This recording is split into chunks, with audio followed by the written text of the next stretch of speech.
అండి అందరికీ. ఈరోజు నేను పెసరట్టు చేస్తున్నానండి. ఎలా అంటే ఇన్స్టెంట్గా చేసుకుంటాం కదండి, అది చేస్తున్నానమాట. ఎప్పుడు కిలో పట్టించేసి అలాగా అంటే మిల్లుకు పట్టించేసి నేను ఇంట్లో రెడీ పెట్టుకుంటాను. అది ఈరోజు నేను చూపిస్తున్నానండి మీకు. 1 కప్పు పెసలు, 2 స్పూన్లు పచ్చిశనగపప్పు, అలాగే 2 స్పూన్లు బియ్యం కూడా వేసానండి. ఇలాగ శుభ్రంగా కడిగేసేసాను. కడిగేసి ఇలాగ క్లాత్ మీద ఆరబెట్టాను అనమాట. ఇవి కప్పుతోటి చూపిస్తున్నాను మీకు, మరీ ఎక్కువ చేయట్లేదు అనమాట. ఇప్పుడు ఆరబెట్టిన తర్వాత అవన్నీ ఆరిపోయిన తర్వాత ఎంతసేపు పట్టదండి, తొందరగా ఆరిపోతాయి. ఎందుకంటే అవి నాన్నే కాదు కదండి, అందుకని తొందరగా ఆరిపోతాయి అన్నమాట. ఇవన్నీ కొంచెం ఇలాగ బాండీలో వేసుకొని ఫ్రై చేసుకున్నాం అనుకోండి, ఎందుకంటే మనం పైన ఎండలో అలాగ తీసుకెళ్ళి పెట్టలేదు కదా, అందుకని అనమాట ఈ విధంగా చేస్తున్నాను. కొంచెం లైట్గా ఫ్రై చేసుకోవాలండి, ఎక్కువ టైం ఏం పట్టదు. కానీ అందులోనే ఒక పచ్చిమిరకాయ వేసాను, ఒక చిన్న అల్లం ముక్క కూడా పైన పొట్టంతా తీసి వేసానండి. ఇంకా మీరు జీలకర్ర కూడా కావాలంటే వేసుకోవచ్చు, ఆ ఫ్లేవర్ మీకు నచ్చితే కనుక. లేదంటే పచ్చిమిరకాయ అల్లము ఇందులో వేయడం ఇష్టం లేదు అనుకుంటే చక్కగా మనం దోశ వేసుకునేటప్పుడు వేసుకోవచ్చండి, చాలా బాగుంటుంది అనమాట. నేను ఎక్కువ పట్టించినప్పుడు అంటే అక్కడ బయట మరలు ఉంటాయి కదండి, అంటే ఇక్కడ గిర్ని అంటారు, బియ్యం పిండి అలాగా మనం మిల్లుకి ఇస్తూ ఉంటాం కదా, అలా ఇచ్చేస్తాను అనమాట. 1 కిలోవు ఎప్పుడు కావాలంటే అప్పుడు చక్కగా దోశ చేసుకోవచ్చు. ఈవినింగు ఏంటంటే ఇప్పుడు కొందరు భోజనం చేయట్లేదు కదండి, వాళ్ళకైతే చాలా బాగా యూజ్ అవుతుందండి. కొంచెం పిండిలాగా కలిపేసుకొని 1 కప్పు పిండి కలుపుకొని ఎంతసేపు నానాల్సిన అవసరం కూడా లేదండి. చక్కగా అట్టు వేసేసుకొని చక్కగా ఉల్లిపాయలు, క్యారెట్లు అన్నీ వేసేసుకోవచ్చు. ఇంకా ఉప్మా కూడా వేసుకోవచ్చండి, చాలా బాగుంటుంది. కొంచెం ఫ్రై అయిపోయాయి కదండి, నేను అలా వదిలేసానండి. వదిలేసేసిన తర్వాత చల్లగా అయిపోయాయి. ఇంకా మళ్ళీ చల్లగా అయిన తర్వాత ఇలాగ మిక్సీ జార్లో వేసేసుకొని మిక్సీ పట్టేస్తున్నాను. చిన్న మిక్సీ జార్ అనుకోండి, చక్కగా వస్తాయన్నమాట. మీరు ఎక్కువ చేసుకునేలాగా ఉంటే కనుక మనం బయట మిల్లుకి ఇవ్వడం బెటర్ అండి. 2 సార్లు మిక్సీలో వేయాల్సిన అవసరం ఉండదన్నమాట. నేను కొంచెమే చూపిస్తున్నాను కదండి మీకు, అందుకని ఇలా చేసి చూపిస్తున్నాను అనమాట. అన్నీ ఇలాగా మిక్సీ జార్లో వేసేసుకొని చక్కగా మెత్తగా మిక్సీ పట్టేసుకోవాలి. కానీ కొంచెం ఎక్కువ మెత్తగానే పట్టుకుంటే మనకి అట్టు అనేది చాలా బాగుంటుందండి. కొంచెం బరకగా లేకుండా బాగా మెత్తగా మిక్సీ పట్టేసుకోవాలండి. మెత్తగా ఉంటేనే బాగుంటుందన్నమాట. బరకగా ఉంటే ఆ దోశ కూడా అలాగా లావుగా వస్తుంది అనమాట, మరీ సన్నగా రాదు, మనకి కొంచెం పలచగా రాదనమాట. అందుకని ఇందులో ఉప్పు వేసేసి కలిపేస్తున్నానండి. మెత్తగా మిక్సీ పట్టుకోండి, లేదంటే బయట మిల్లుకి ఇచ్చినా కూడా వాళ్ళకు కూడా చెప్పండి, కొంచెం మెత్తగా చేసి ఇవ్వండి అని చెప్పండి. పౌడర్ లాగా రావాలన్నమాట బాగా. అలా వచ్చిందంటే మనకి దోశ అంటే పెసరట్టు ఎంత సన్నగా వేసుకుంటే అంత సన్నగా వస్తుందండి, చక్కగా నీట్గా. ఇది పక్కన పెట్టేస్తున్నానండి, కలిపేసాను కదా. ఇంకా పెనం పెట్టేస్తాను స్టవ్ మీద. ఎక్కువసేపు నానాల్సిన అవసరం ఏం లేదండి, అప్పటికప్పుడు చక్కగా చేసేసుకోవచ్చు. పెనం పెట్టాను, కొంచెం ఆయిల్ వేసేసి ఇలాగా క్లాత్ తోటి రఫ్ చేస్తున్నానండి. కొంచెం మీది టిఫిన్ సెంటరే కదా, ఎందుకు ఇలాగా ఇన్స్టెంట్గా చేసుకోవాలా అనొచ్చు మీరు. మాకేంటంటే టిఫిన్ సెంటర్లో పెసరట్టు ఉండదండి, ఇంకెప్పుడు అలాగా వైట్ రైస్ తోటి చేస్తాం కదా, అదే పిండి ఇంటికి తెచ్చుకోవడం ఎందుకులే అని ఇలాగ ఇంట్లో మల్టీగ్రెయిన్ ఇలాగ పెసరట్టు అలాగ చేస్తూ ఉంటానండి. ఈవినింగు మా ఇంట్లో భోజనాలు ఎవరు చేయరు, ఇలాగే టిఫినే తింటామన్నమాట. అది కూడా కొంచెం హెల్తీగా ఉండాలని ఇలా చేస్తానన్నమాట. ఇందులో క్యారెట్లు, బీట్రూట్ అలాగ ఏమైనా ఉంటే కనుక కొబ్బరి అలా ఉన్నా కూడా యాడ్ చేస్తానండి.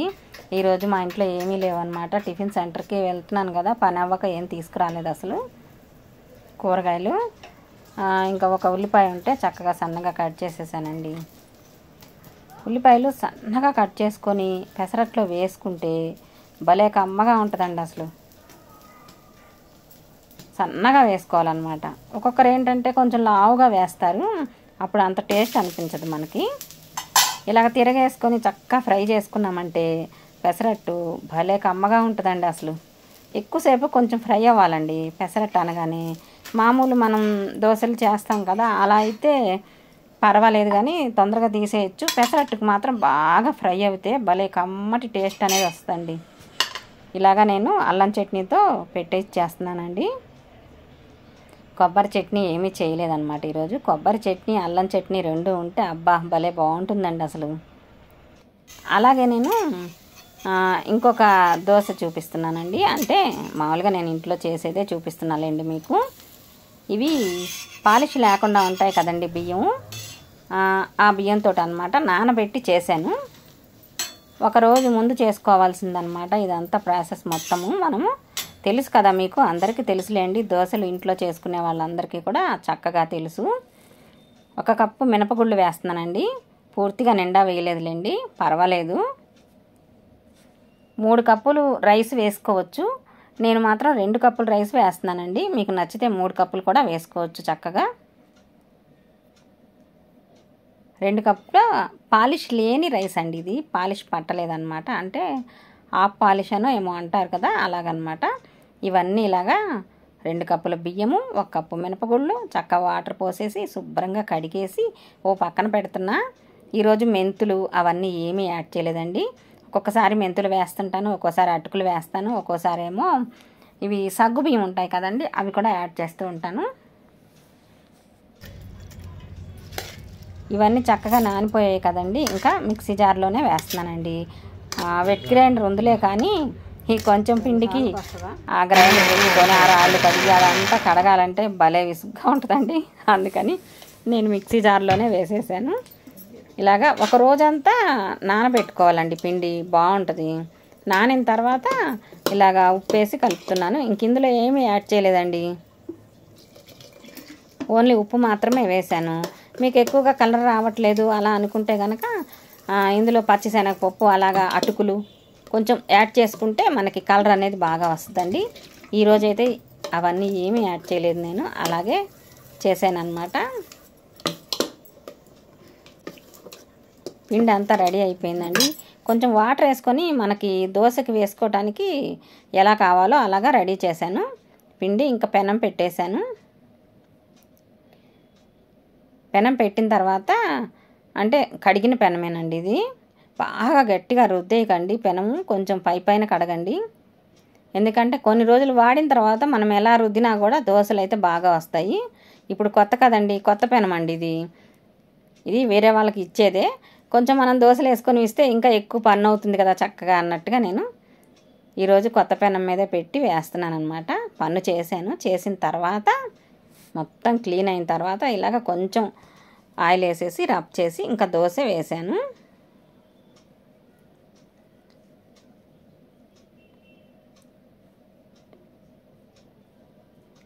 కొంచెం ఆయిల్ కూడా యాడ్ చేస్తున్నానండి. ఆయిల్ అయినా నెయ్యి అయినా సరే ఏదైనా చక్కగా బాగుంటుంది. కొంచెం అల్లం చట్నీ అండి. మొన్న నేను కిలో అల్లం చట్నీ చేశాను కదండి, అంటే కిలో కొలతతోటి చేశాను అనమాట. అది మన ఇంట్లో ఉంది. ఇంకా కిలో అల్లంతో చేశాను కదండి, ఎక్కువ రోజులే వస్తుందిలేండి. అలాగా అప్పుడప్పుడు వాడుతున్నాను. ఫ్రిడ్జ్లో పెట్టేశాను అనమాట. ఫ్రిడ్జ్లో పెడితే ఏంటంటే కలర్ మారకుండా బాగుంటాయండి ఏ పచ్చళ్ళు అయినా సరే. ఇప్పుడు ఏంటంటే కలర్ మారిపోతున్నాయండి. టమాటా చట్నీ అయినా అలాగా కలర్స్ మారిపోతున్నాయి అనమాట, బ్లాక్ అయిపోతున్నాయి. అందుకని ఫ్రిడ్జ్లో పెడుతున్నాను. ఏదైనా ఉసిరికాయ పచ్చడి అలాగా ఉంటే కనుక.